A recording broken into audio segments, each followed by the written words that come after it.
우리가 지난 시간에 이제 교리에 있어서 평가를 해야 된다라는 것이죠. 그래서 이제 처음에 하나님의 은혜에 대해서 우리가 잘 알아야 된다 이것이죠. 여러분, 이 하나님의 은혜의 중요성은 아무리 강조해도 지나치지가 않죠. 자, 다시 한번 제가 말씀드리겠습니다. 우리가 구원받은 것은 우리의 행위 때문입니까? 하나님의 은혜 때문입니까?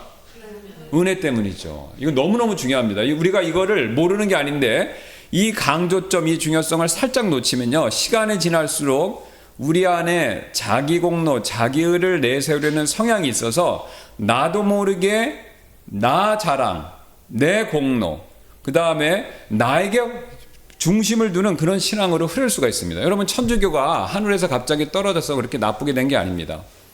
이 하나님의 은혜에 대한 가르침을 까먹거나 의도적으로 무시하거나 또는 오해했기 때문에 이게 자기도 모르게 은혜로부터 벗어나서 자기 공로에 기반을 둔 구원관으로 그렇게 가버린 겁니다, 여러분.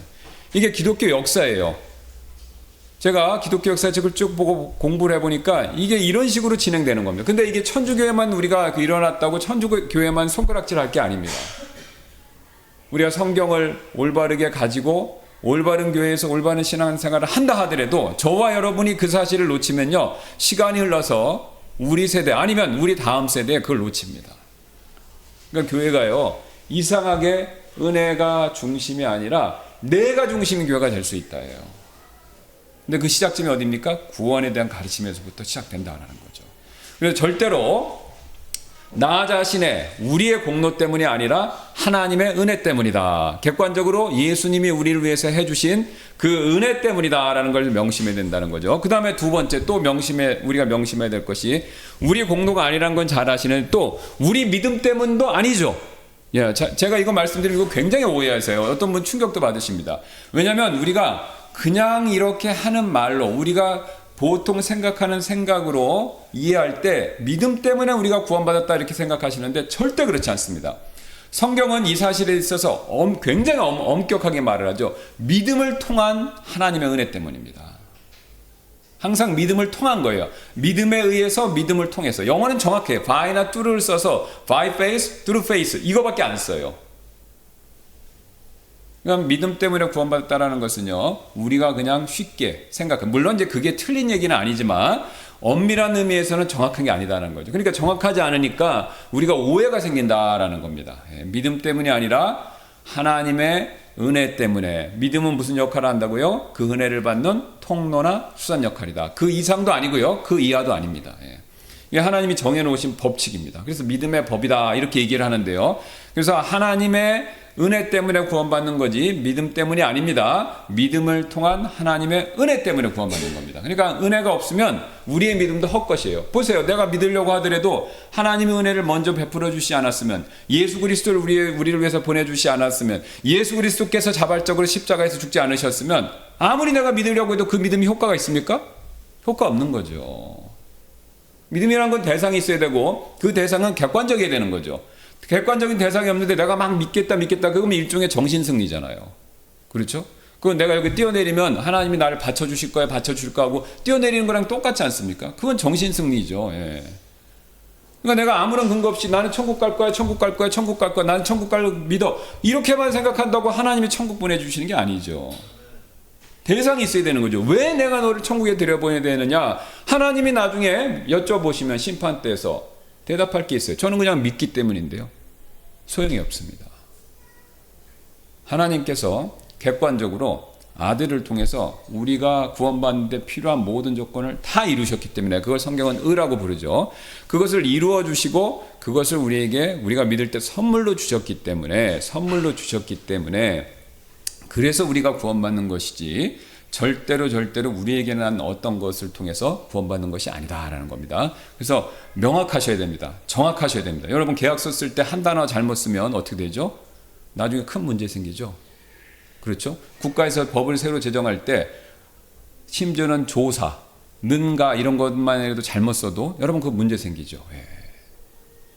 우리가 세상 생활에서 금전과 관계돼서 아니면 어떤 중요한 계약과 관계된 문제에 있어서는요, 한 글자 조사 하나 갖고도 시비를 다투는데 여러분, 그보다 더 중요한 구원의 문제에 있어서 우리는 사실 더 엄밀하고 정확해야 되지 않겠습니까? 하나님 말씀에서 말하는 바를요, 특히 믿음과 은혜의 관계에 있어서요.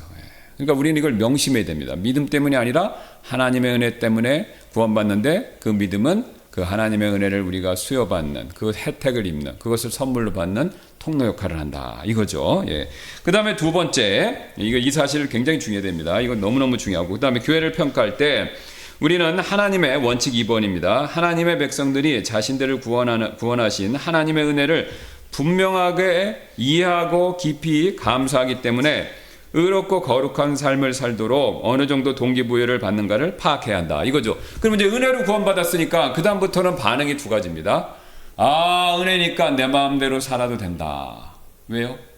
내 과거, 현재, 미래의 모든 죄가 다 용서함 받았으니까 뭐 내가 지금 짓는 죄, 또 앞으로 어떤 지을 수 있는 죄, 그것도 다 용서받았으니까 뭐 내가 이렇게 사나 저렇게 사나 천국 가는 건 마찬가지니까 뭐 까짓 건 뭐 이번에 좀 이 죄 한번 지면 어때? 이렇게 생각할 수가 있습니다. 예, 실제로 그렇게 직접적으로 생각은 안 하시지만 우리 안에 있는 죄성이 그런 유혹을 주고요. 사탄이 또 그걸 엄청나게 부추기죠.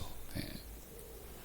그리고 심지어는요. 요새는 한국에서 기독교가 공격을 받기 때문에 그 이상한 영화를 만들어서 그러죠. 제가 들었던 직접 본 건 아니다 들었는데 어떤 그 여자분이 있는데 애를 어떤 사람이 무참하게 죽였습니다. 그래서 이 사람이 이걸로 인해서 교회를 가게 됐어요. 근데 이제 용서해 주라고 이제 목사님한테 배운 거예요. 자기도 구원받고. 그래서 그 마음을 실천하려고 이제 영화. 그 제수자를 만나러 갔는데 그 제수자가 하는 말이 굉장히 충격적인 거예요. 그리스도인들은 다 은혜로 용서해 주는 거라면서 저 당연히 용서해 줘야 되는 거 아니에요? 그런 식으로 얘기했다는 거예요. 물론 이제 그 영화죠. 예. 그러니까 그건 뭐냐? 기독교인들을 비아냥거리고 사도 바울이 얘기한 것처럼 은혜를요 값싼 어떤 싸구려로 인식하고 얘기하는 내용들이죠. 예. 은혜를 더하기 위해서 그러니까 죄 가운데 더 거하겠느냐? 바로 그 사도 바울의 말씀을 그대로 역으로 이용해서 한 얘기죠.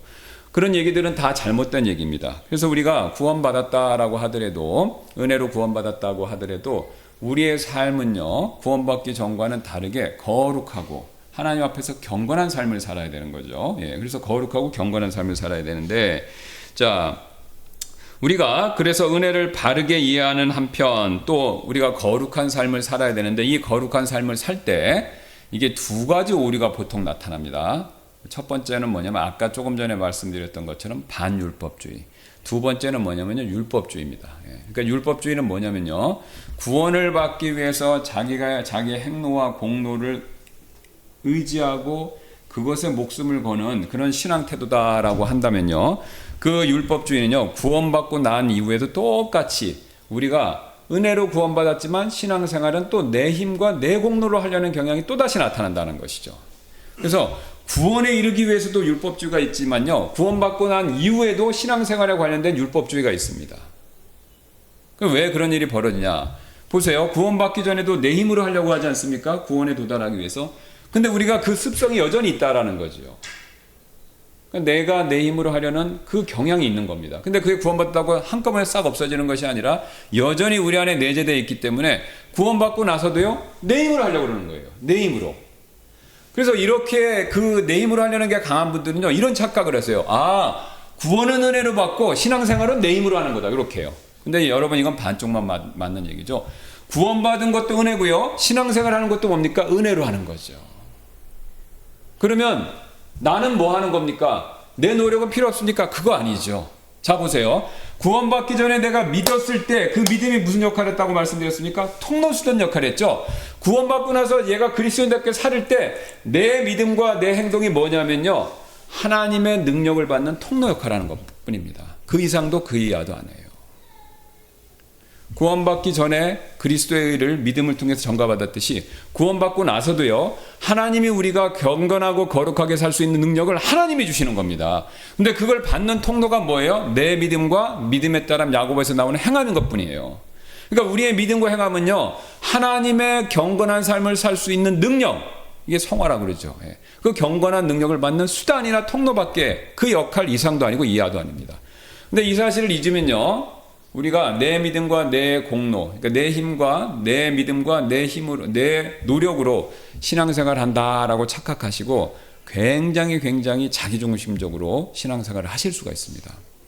근데 저도 그렇게 신앙생활을 해봤고 여러분들도 해보셨을 것이고 아마 어쩌면 그걸 경험해 보셔서 잘 아실 겁니다. 그렇게 해보시니까 어떻습니까? 실패죠.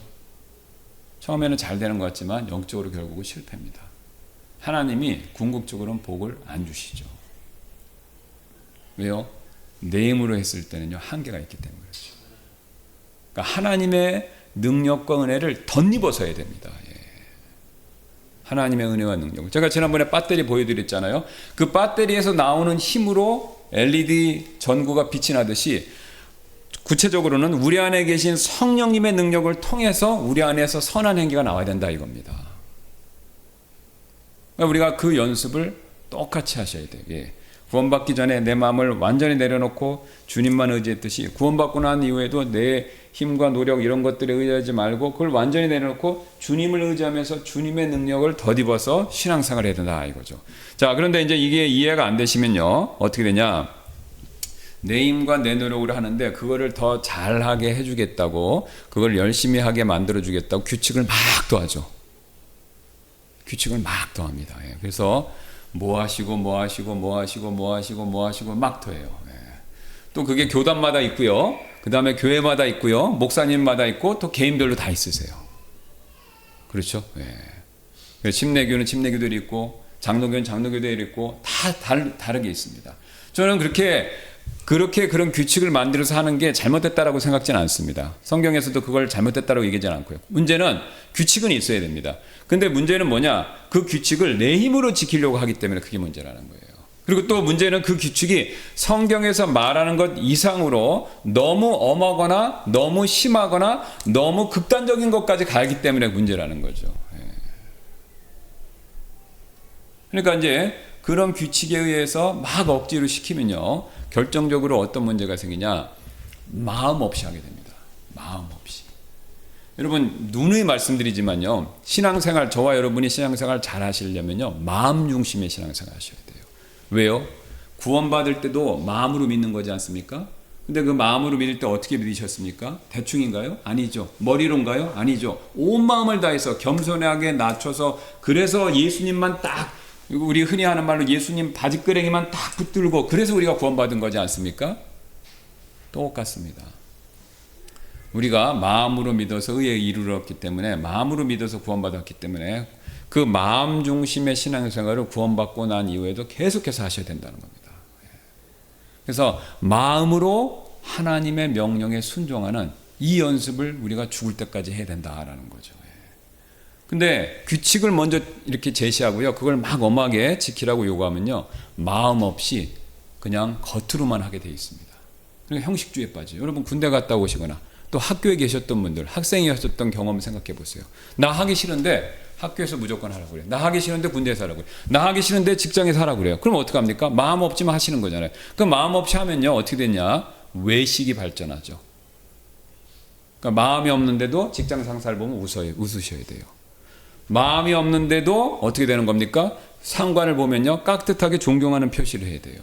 마음이 없는데도 그죠, 학교 선생님을 보면 말을 잘 듣는 척을 해야 되는 거죠. 그러니까 마음 없이 하는 것, 이게 굉장히 익숙해지는 거죠. 자, 그걸 성경에서 뭐라고 부르냐면 외식이다라고 그러죠. 이거를 기가 막히게 잘했던 사람들이 누구냐면 바리새인들입니다. 왜요? 마음 없이 했어요. 마음 없이.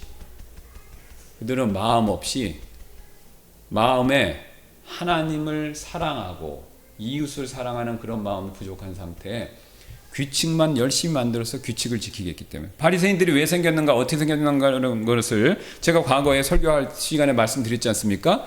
알렉산더가 쳐들어와 갖고 전부 다 그 그리스와 헬라화 시키니까 위기의식을 느낀 거예요. 우리 그 개화기 때랑 똑같아요. 조선시대 말에 서양에서 막 치드니까 서양 귀신이라고 그러잖아요. 그죠? 서양 귀신이 와서 우리 잡아먹는다 그래갖고 우리가 서양을 배척해야 되고 그 앞잡이인 서양 선교사를 죽여야 된다. 그래서 서양 선교사들을 막 죽인 거 아닙니까? 그러니까 그거랑 비슷한 일이 일어난 거예요. 헬라 문화가, 세속적인 문화가 막 들어서 모든 사람들이 전부 헬라화식을 되는 거예요. 세속화가 되는 거예요. 그러니까 거기에 있던 바리새인들이 야, 이렇게 하면 안 되겠다. 그래서 그때 바리새인들이 생긴 거죠. 우리가 이렇게 하면은 유대인 정체성이 없어지고 아브라함 자손이라는 걸 잊어버린다. 그래서 우리가 지키자. 그리고 일제 때 똑같죠. 우리도 일본 사람들과 동화책 쓰니까 이대로 가면 우리가 안 된다. 그래갖고 어떻게 했습니까? 한국 걸 지켜야 된다. 그래서 조선어학회, 그죠? 한국 문화에 대해서는 역사, 막 신체호, 뭐 한국 걸 강조하는 걸 막 만들어냈잖아요. 그죠? 덕분에 우리 한국의 문화의 민족이나 이런 정체성이 대두됐듯이 이 바리새인들 똑같습니다. 그리스화되는 걸 막으려고 유대주의로 돌아가자. 그래서 유대주의 과거의 신앙으로 회귀 그걸 막 주장하면서 그럼 어떻게 하면 될까? 율법이다. 그러니까 율법을 열심히 지키다고 막 주장한 겁니다. 근데 이제 율법을 지키려고 보니까 막연한 게 있죠. 살인하지 말라. 어디까지 이제 간음이 제일 쉽죠. 간음하지 말라면 어디까지 간음이고 어디까지 간음이 아닌가. 그게 불분명하거든요. 예. 10번째 계명 생각해 보세요. 욕심 부리지 말라 그러면요. 어디까지 욕심이고 어디까지 아니지. 그거 누가 정합니까? 그러니까 이게 굉장히 막연한 거예요. 왜? 사람들이 욕심 부리지 마 그러면 이거 성경에서 욕심 부리라는 내용이 그게 아닌데? 아니면 다른 사람 이건데? 이렇게 서로 막 갑론을 막 논쟁이 생길 수도 있고. 그러니까 바리새인들이 생각을 한 거죠. 아, 이걸 정해야 되겠다. 그래서 욕심 부리지 말라는 건 요런 거. 안식일 지키지 말라는 건 요런 거. 그다음에 간음하지 말라는 건 요런 거. 그걸 다 부모 공경하라는 것도 요런 거. 그래서 그 예수님이 고르반 얘기도 하는 거 말씀하신 거 아닙니까? 예. 그러니까 그 당시 뭐냐면 그 바리새인이나 유대인들 중에서 부모를 봉양을 잘해야 되죠. 왜? 부모 공경하라고 그랬으니까. 그럼 물질로도 봉양 잘 공경해야 되는데 그거 하기 싫은 거예요. 그러니까 어떡하냐? 이 사람들이 율법을 역으로 이용하는 거죠. 이게 하나님께 내가 이 재산을 드리겠습니다. 말로만 하면 그건 하나님께 속한 거니까 부모한테 쓰지 않아도 된다 이거예요. 그 대신 하나님께 드렸던 건 이거는 말로 이면 그러니까 선정을 해놓고 드리는 건 천천히 드린다는 거예요. 그러니까 그걸 고르반 하나님께 드렸습니다. 이건 하나님 것입니다. 선언만 하면 아무도 손을 못 대는 거예요.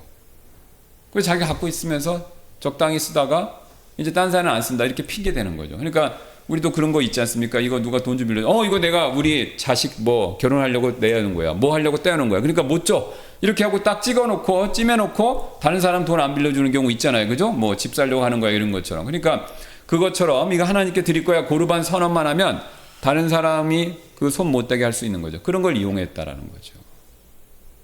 그러니까 지금이나 과거나 똑같습니다. 그래서 이 율법을 잘 지키겠다고 막 더하니까 이게 막 천정부지로 올라가서 어떤 일이 벌어졌습니까? 길 가면서 배고파서 미리삭증 까서 이렇게 먹으면 그거 수확했다. 그 정죄당한 거고. 그 다음에 우리 여자분들은 주일날, 안식일이죠. 거울 보다가 이렇게 머리 빗질해서 머리 뽑히면 그거 털 깎은 거라고 그래갖고, 예. 그래서 머리 빗질도 못하게 만든 거죠. 그리고 크림 같은 거 발라도 찍으면 괜찮은데 문지르면 안 된다는 거예요. 예. 일한 거라는 거예요. 이게 일하는 거. 예. 그러니까 그런 얼토당토하는 그런 이상한 규칙들을 만드는 거죠. 여러분, 그런 게요. 우리만 그 유대인들만 그런 게 아니라 지금 북한 보세요. 북한 탈북자들 보면요. 김정은이 높인다고, 김일성, 김정은이 높인다고 그래서 별의별 이상한 규칙들 많죠. 그거 들어보셨어요? 얼토당토하는 거 많아요. 뭐 태양이니까 뭘 보고 어떻게 되고 얼토당토하는 규칙을 너무 많이 만들어내는 거예요. 예. 그래서 뭐 이런 거 있잖아요. 장군, 우리는 이제 보통 장군하면 다 별다른 사람 장군이라고 그러잖아요.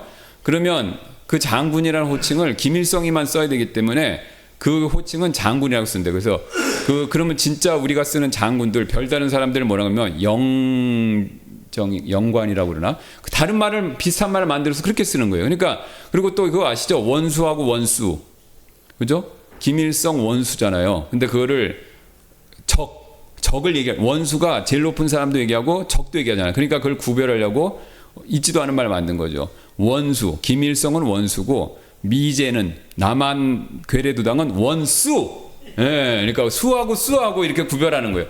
그거 말도 안 되는 얘기를 그렇게 만들어내는 거죠. 여러분 규칙을 막 더하면요 이상한 규칙이 나옵니다. 그거 다 해보셔서 알아요. 집에서 막 규칙 재서 야 10시까지 들어와. 그러면 이제 말 안 듣잖아요. 그럼 10시 정확히 1분까지 들어오고 이제 들어올 때 뭘 해야 돼? 자꾸 더하게 돼 있어요.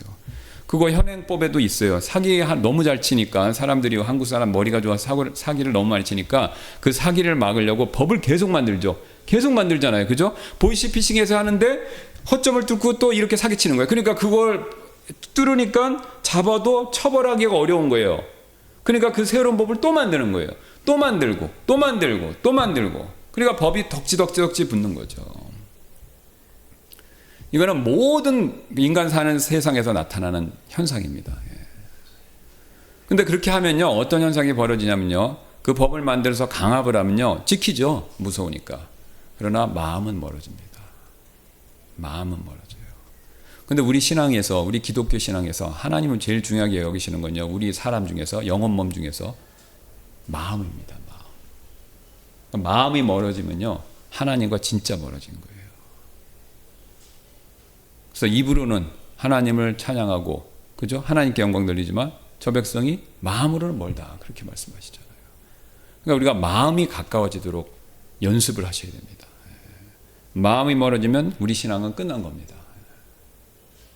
그러니까 마음 중심의 신앙생활을 해야 돼요. 자, 특히 우리 한국 분들은 이 마음 중심의 신앙생활을 굉장히 열심히 하셔야 됩니다. 왜냐? 자, 제가 지금까지 설명드렸으니까 충분히 이해하셨을 거예요. 우리 한국은 짧은 시간 내에 고도의 성장을 하기 위해서 노력을 한 국가죠. 그러니까 사회 전반적으로 걸쳐서 이렇게 규칙에 의해서 열심히 하는 게 완전 최적화된 사람들이에요.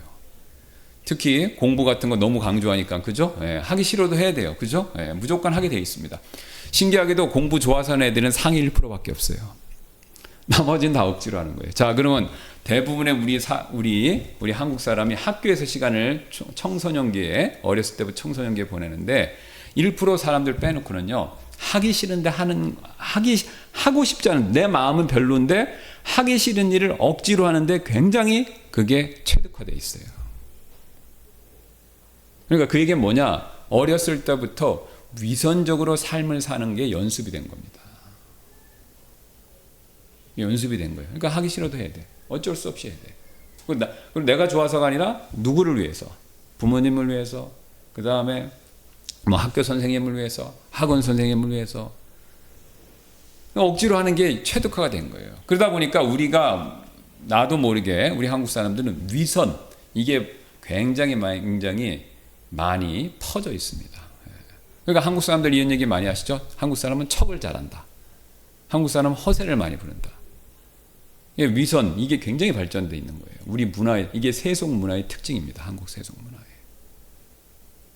게다가 우리 조선시대에 그 영향까지 받았죠. 양반 문화의 특징은 뭐예요? 허세, 허풍. 그죠? 없어도 있는 척. 그죠? 예. 아니어도 아닌 것도 있는 것처럼. 몰라도 아는 척. 예. 그거에다가 원래 조선시대 문화에다가 우리가 급성장하면서 생기는 이 두 가지가 결합되면서 우리는 굉장히 그게 심한 거예요. 사실. 그러니까 우리는 항상 가면을 쓰고 서로 만납니다. 이게 굉장히 익숙한 거예요. 서로가 가면을 쓰고. 그러니까 가면을 쓰지 않고 만나면 굉장히 민낯이 뜨겁고 뭔가 내가 그 사적인 게 노출되는 것 같고 창피한 것 같고 남이 뭐라고 할 것 같은 피해의식까지 생기는 겁니다. 그래서 세상에선 그러실 필요가 있어요. 뭐 세상이 악하니까. 자, 그런데 구원받고요, 교회 와서도 가면을 쓰고 오면은 그때부터 문제가 생깁니다. 저와 여러분이 다 가면을 쓰고 신앙생활하면요, 우리 교회 안에 하나님의 은혜가 별로 없습니다. 왜요? 하나님은 마음 대 마음으로 신앙생활하는 걸 원하세요. 왜? 하나님도 마음 대 마음으로 우리를 대해 주시기 때문에. 왜 하필 이상하지 않습니까? 하나님이 우리한테 능력을 주시는데 예수님 부활 승천하신 이후에 성령을 주셨어요. 차라리 천사를 보내주시면 좋죠. 천사가 옆에 보디가드가 있어서 무거울 때 들어주고 차 사고 날 때 막아주고, 그죠? 얘기도 해주고 그러면 얼마나 좋습니까? 천사가 있으면 좋잖아요. 그죠? 예. 나 도와주는데. 근데 천사를, 물론 저는 개인적으로 하나님이 수호천사까지는 제가 믿진 않지만 하나님이 천사를 보내주셔서 필요할 때 도우신다. 그건 저는 믿습니다. 예. 천주교처럼 각각 뭐 한 사람씩 수호천사가 따라붙어서 몇 사람씩, 그것까지는 제가 믿지는 않는데 천사를 보내시는 건 믿어요. 근데 하나님이 수호천사를 막 보내셔서 우리한테 더 좋을 것 같은데 하나님은 수호천사를 보내시는 건 아니고 우리 마음에 성령님을 보내셨다는 거죠. 왜 그러면 성령님을 보내셨습니까? 마음이 중요하니까 그렇죠. 마음이. 우리의 마음이 중요하고 신앙의 핵심이기 때문에 우리의 마음을 바꿔주고 우리 마음에서 하나님께서 역사하시기 위해서 성령님을 보내주신 겁니다. 그러니까 기독교는 마음 중심의 신앙이에요. 이슬람은요, 행위, 겉에, 외적인 거. 예. 불교도 마찬가지고 다 그렇습니다. 천주교도 마찬가지예요. 여러분 천주교 교회 가보신 분이 있으시죠? 제가 고등학교 때 보니까 그 사람들 마음이 없어 보여요. 그냥 형식적으로 뭐 묵주 같은 거 놓고 마리아 상가서 한번 이렇게 하고 또 가갖고 하고, 예. 그냥 기계적으로 하는 거예요. 기계적으로. 습관적으로. 마음 없이. 그러나 하나님은 마음을 원하십니다. 마음. 그러니까 우리가 마음 중심의 신앙생활을 하기 위해서 연습을 하셔야 됩니다. 연습을. 저와 여러분 똑같습니다. 우리는 다 그 영향을 받아요. 정도 차이가 있지만. 그래서 제가 자꾸 이제 미국 사람들 칭찬하는 것 같아서 좀 그런데, 미국 사람들은 그런 면에서 우리보다 신앙생활 잘해요. 왜? 예, 기독교의 또 본류니까. 예, 뭐 기독교가 거기서부터 출발한 건 아니지만 어쨌든 기독교를 오랫동안 믿어왔기 때문에 이렇게 마음으로 하려고 하는 게 분명히 우리보다 많아요. 예. 그래서 마음을 터놓고 신앙적으로 얘기도 하고 마음을 터놓고 또 교제도 하려고 그러고, 예, 그게 우리보다 훨씬 더 낫습니다. 예. 물론 모든 사람이 낫다 이건 아니에요. 평균적으로 낫다는 거죠. 근데 우리는 다 가면 쓰는 게 너무 익숙해요. 물론 그분들도 가면 쓰는 사람들 많이 있어요. 그러나 우리보다 훨 낫고 우리는 반대로 가면 쓰는 신앙생활이 너무 익숙하다는 거죠. 그러니까 꼭 제가 볼 때 어떤 때는요, 누가 그런 말씀하시더라고요. 기독교인이 교회 생활은 가면 무도회 같다 이거예요. 전부 가면 무도 아시죠? 이렇게 가면 쓰고 화려한 옷을 입고 드레스를 입고 오지만 정작 자기 자신은 감추고 있는 거죠. 근데 우리는 가면을 벗으셔야 돼요. 그리고 내 있는 모습을 솔직하게 드러내고, 물론 굉장히 사적인 것까지 무조건 드러내야 된다 이런 뜻은 아닙니다. 내가 그리스도인으로서 내 자신의 부끄럽고 부족한 면이 있다 하더라도 그거를 용기를 내서 드러내고 서로가 서로에게 도움을 주는 그런 방향으로 가셔야 된다 이거죠. 여러분, 그러려면요 서로 정죄하지 마셔야 돼요. 그리고 교회 와서 불평하시면 안 되고. 이스라엘 백성이 왜 망했습니까? 불평하다 망했죠. 또 바리새인들이 왜 책망받았습니까? 그 정죄하니까. 예, 정죄하는 거 하시면 안 돼요. 왜? 저분의 그런 모습이 내 모습일 수도 있기 때문에. 어쩌면 내가 더 심할 수도 있으니까. 그렇죠? 저는 그거 확실히 느낍니다. 여러분 지금은 다 점잖게 이렇게 다 굉장히 나이스하시고 그 다음에 굉장히 점잖고 굉장히 경건하게 보이시는데 저한테 와 상담 얘기하시면 다 얘기하시잖아요. 그럼 제가 쭉 이렇게 상담하고 보면요, 아, 나를 포함해서 저를 포함해서 모두가 다 문제 있구나. 그거 제가 확실히 느낍니다. 비록 사정상 저한테만 상담하시지만 우리가 사실 우리가 어느 선까지는 얘기하고 서로를 위해서 기도해주고 격려해줘야 된다 이거죠. 그리고 그렇게 격려해주고요, 그렇게 하는 기도는요 하나님이 백발백중으로 들어주시고 역사합니다. 내가 로또 복권 당첨되게 해달라고 그 기도는 하나님이 해주실 가능성이 높지만, 내가 저 형제님 어려운데 그분을 위해서 기도하는 거 있잖아요. 예. 그분의 마음을 위해서, 그분의 고통을 위해서 기도하는 기도는요 하나님 들어주십니다. 우리가 그런 식으로 신앙생활해야 예루살렘 교회, 초대교회라고 모델이라고 하죠. 우리 그런 교회로 그런 교회로 발전할 수 있습니다. 예. 우리 교회는 여러분 큰 교회 되는 거 이거 어렵습니다. 그죠? 왜? 큰 교회 되려면 재력 있는 분도 오려는데 누가 오시겠어요? 그죠? 예. 그 다음에 막 영어를 기가 막히게 잘하는 교회? 그거 되기도 어려워요. 이제는 외국 분들 오기가 어렵게 돼 있어요. 예. 또 우리 교회는 사회적으로 명망이 있는 분들 뭐 되기도 그것도 어려워요. 그죠? 예. 침례교회인데 누가 오겠습니까? 그것도 독립침례교회인데. 그럼 우리 교회는 뭘 하면 될까요? 성경에서 말씀하는 대로. 그게 우리 교회 신앙의 모토잖아요. 그죠? 예. 성경적으로 믿는 교회. 그럼 성경적으로 뭘 믿습니까? 우리가 침례를 행하는 거요? 보존된 성경을 사용하는 것이요? 아니면은 그 외 기타 등등? 아니죠. 예, 그런 것도 다 맞지만 우리가 하나님이 원하시는 이런 마음 중심의 신앙생활을 하셔야 된다라는 겁니다. 그래서 교회에 오면 반갑고 또 서로 기쁘고 같이 어려움에 대해서 격려해주고 기도하고 또 심지어는 같이 눈물을 흘려줄 수 있는 그런 교회가 되는 게 필요하죠. 그게 여러분과 제가 누릴 수 있는 최고의 복이고 하나님이 원하시는 최고의, 하나님께 최고의 영광 돌릴 수 있는 일이죠. 그래서 우리가 그렇게 되기 위해서는요, 우리가 율법주의에 대해서 조심해야 된다 이 내용이죠. 예, 그래서 우리가 율법주의에 대한 내용을 살펴봤고 이어서 다음 시간에 또 율법주의에 대한 그 기타 등등의 율법주의도 여러 버전이 있습니다. 그 내용들을 이어서 살펴보도록 하겠습니다. 기도하고 마치도록 하겠습니다.